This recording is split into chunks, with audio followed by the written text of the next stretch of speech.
Hello friends, इस video lecture में PPS programming for problem solving के यूनिट नंबर 1 के कुछ और मोस्ट इम्पॉर्टेंट क्वेश्चन को देखते हैं जो कि यूनिवर्सिटी एग्जाम में बार बार पूछे जाते हैं। अगर आप इस चैनल पे न्यू हैं तो इस चैनल को सब्सक्राइब कर लें, वीडियो को लाइक करें और शेयर करें जिससे ये अधिक से अधिक लोगों तक पहुंच सके। तो ये हमारा क्वेश्चन है, क्वेश्चन नंबर 4 है क्योंकि ये 4th वीडियो सीरीज है इस यूनिट नंबर 1 की। तो हम यहाँ देखते हैं write short notes on language translator जो कि असेंबलर, कंपाइलर, इंटरप्रेटर होते हैं। Source code, object code, linker, loader, errors in C program. 2 types की एरर यहाँ डिस्कस करेंगे, सिंटैक्स और लॉजिकल एरर को, एल्गोरिथम, फ्लो चार्ट और स्यूडो कोड को। तो यहाँ से 2 मार्क्स के क्वेश्चन बनते हैं शॉर्ट नोट से, और अगर हम इसमें 2 या 3 शॉर्ट नोट्स को कंबाइन कर दें तो लॉन्ग क्वेश्चन भी बन जाता है जो कि यूनिवर्सिटी एग्जाम में कई बार पूछा गया है 10 मार्क्स का। तो अपने आंसर को शुरू करते हैं। लैंग्वेज ट्रांसलेटर क्या होते हैं? Convert language written in one form, यानी कि सोर्स कोड को किसी सेकेंड फॉर्म में कन्वर्ट कर रहा है into another form, like object code में जो कन्वर्ट करता है that is called a language translator.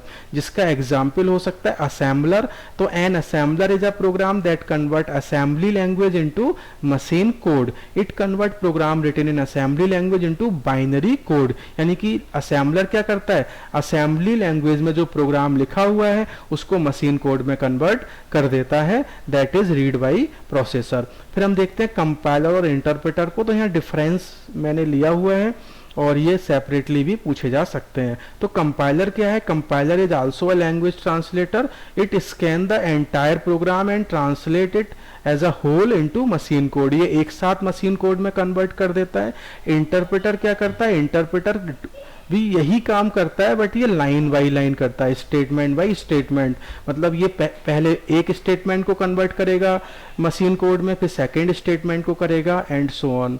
Second difference है it generate the error message only after scanning the whole program. यानी कि ये पूरे प्रोग्राम को ही कन्वर्ट कर रहा है मशीन कोड में, तो ये एरर्स भी शो करता है। तो एरर्स हमारी एक साथ शो कर देता है जिससे डिबगिंग प्रोसेस थोड़ा सा हार्ड हो सकता है। इंटरप्रेटर में देखते हैं सेकेंड पॉइंट, ये कंटिन्यूअस ट्रांसलेटिंग करता रहता है प्रोग्राम में until the first error is met. जैसे पहली एरर इसमें मिल जाती है प्रोग्राम में, ये अपने कन्वर्जन प्रोसेस को स्टॉप कर देता है। तो इस केस में जो एरर फाइंडिंग प्रोसेस है वो थोड़ा इजी हो जाता है। और डिबगिंग का मतलब है एरर करेक्शन। एरर फाइंड तो कर देगा ये, लेकिन उसको करेक्शन भी करना होगा। तो करेक्शन का प्रोसेस इंटरप्रेटर के केस में इजी होता है comparatively to compiler. Programming language like C, C++ use compiler, और programming language like Python, Ruby use interpreter. अब ये हमारा सोर्स कोड है। सोर्स कोड का एक शॉर्ट नोट है यहाँ पर। सोर्स कोड क्या होता है? When a programmer write a sequence of C programming language statement by using IDE और नोटपैड। IDE क्या है? इंटीग्रेटेड डेवलपमेंट एनवायरनमेंट, जो आप ब्लू स्क्रीन यूज करते हैं, ठीक है, उसी को हम बोल रहे हैं यहाँ पे IDE। उसमें और भी कई सारे सॉफ्टवेयर्स होते हैं उस IDE में।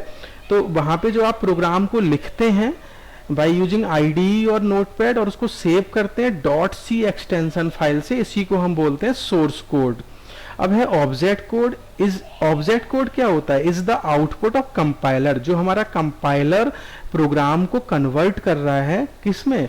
सोर्स कोड, ऑब्जेक्ट कोड में, लाइक मशीन कोड में, उसी को हम बोलते हैं ऑब्जेक्ट कोड। तो is the output of compiler after it processes the source code. The object code is a machine code also called a machine language। इसको machine language code भी बोल सकते हैं, which can be understood directly by a CPU।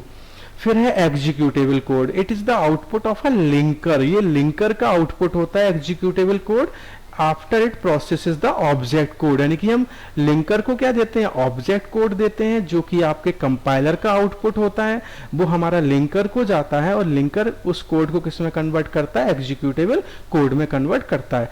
फिर है linker. A linker links and combine objects code generated by a compiler into a single executable file. तो linker ही इस executable code को क्या कर रहा है? जनरेट कर रहा है। A linker is also responsible to link and combine all modules of a program if written separately।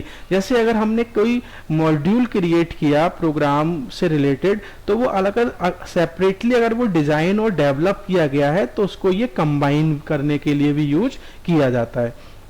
फिर है loader. A loader is a program use by an operating system to load program from secondary memory to main memory, क्योंकि जब तक आपका programme main memory में नहीं आएगा तब तक उसका एग्जीक्यूशन स्टार्ट नहीं होता है। तो लोडर का काम होता है हमारे प्रोग्राम को सेकेंडरी मेमोरी से मेन मेमोरी में लोड करने का, और it is done by operating system, ये ऑपरेटिंग सिस्टम करता है इस काम को।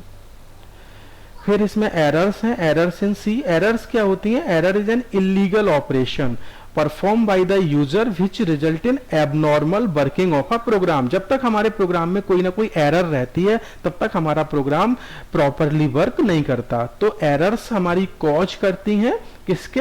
Abnormal working of the program को। तो टू टाइप्स ऑफ एरर हम यहाँ डिस्कस कर रहे हैं। सिंटैक्स एरर होती हैं when rules of writing syntax of any programming language are not followed.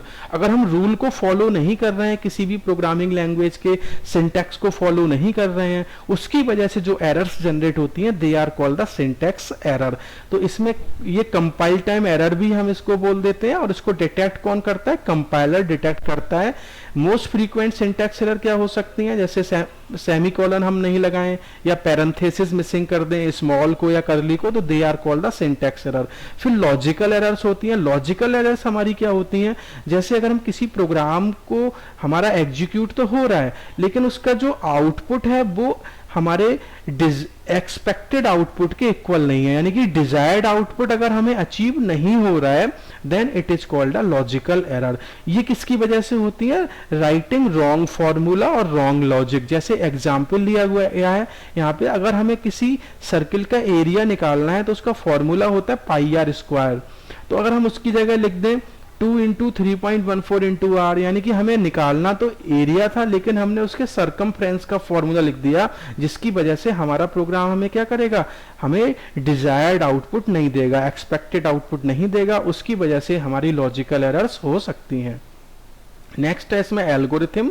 Algorithms क्या होती हैं? Algorithm is a step by step procedure which defines a set of instruction to be process in certain order to get a desired output. यानी कि algorithm क्या है? कोई एक step by step procedure है फॉर सॉल्विंग एनी प्रॉब्लम। किसी भी problem को अगर हम स्टेप बाय स्टेप सॉल्व कर रहे हैं तो it is known as algorithm. Algorithms हमारी किसी भी प्रोग्रामिंग लैंग्वेज के ऊपर डिपेंडेंट नहीं होती है, तो दे आर इंडिपेंडेंट। कैरेक्टरिस्टिक्स क्या क्या हो सकते हैं? अनएम्बिगुअस। अनएम्बिगुअस का मतलब होता है क्लियर होना चाहिए, यानी कोई भी डबल मीनिंग वाले वर्ड्स उसमें यूज नहीं करने चाहिए, यानी कि हमें कोई ऐसा स्टेटमेंट नहीं लिखना चाहिए जो हमें समझ में ही नहीं आए। क्लियर अंडरस्टैंडिंग होनी चाहिए हर स्टेप के बारे में। फिर इनपुट। एन एल्गोरिथम हमारी 0 या उससे ज्यादा 1, 2 या 3 इनपुट रिसीव करता है, तो उसके लिए हमें वेल डिफाइंड स्टेप्स लिखने होते हैं। फिर output. An algorithm should have 1 और मोर वेल डिफाइंड आउटपुट, जिसको हम किसी आउटपुट स्टेटमेंट की हेल्प से प्रोड्यूस करते हैं। शुड मैच, और ये हमारा मैच करना चाहिए किससे? डिजायर्ड आउटपुट से मैच करना चाहिए, जिसको हम इफेक्टिवनेस भी बोल देते हैं किसी एल्गोरिथम की। फिर फाइनाइटनेस की बात कर रहा है। Algorithm must terminate after a finite number of step के बाद क्या होना चाहिए? स्टॉप हो जाना चाहिए। Flow chart. A flow chart is a type of diagram that represent an algorithm work flow और प्रोसेस। यानी कि फ्लो चार्ट क्या है? आपका एक रिप्रेजेंटेशन ही है in the form of diagram किसी भी एल्गोरिथम के वर्क फ्लो का और प्रोसेस का। फिर है स्यूडो कोड। स्यूडो कोड क्या होता है? इन कंप्यूटर साइंस स्यूडो कोड क्या है? Informal high level description of the operating principle of a computer program और एल्गोरिथम। किसी भी एल्गोरिथम या किसी भी प्रोग्राम का एक ऑपरेटिंग प्रिंसिपल हम यहाँ डिस्कस करते हैं, that is called a pseudo code. जैसे यहाँ एक एग्जाम्पल लिया हुआ है, for i equal to 1 to n fact equal to fact into i। तो ये दो लाइन है जो कि मेन हमारी ऑपरेशंस लाइंस हो गई, जिसकी हेल्प से हम किसी भी नंबर का फैक्टोरियल कैलकुलेट कर सकते हैं। तो हम इसमें मेनली क्या करते हैं? अपने ऑपरेटिंग प्रिंसिपल पे फोकस करते हैं, मेन लॉजिक पे हम इसमें फोकस करते हैं। Thank you for watching this video.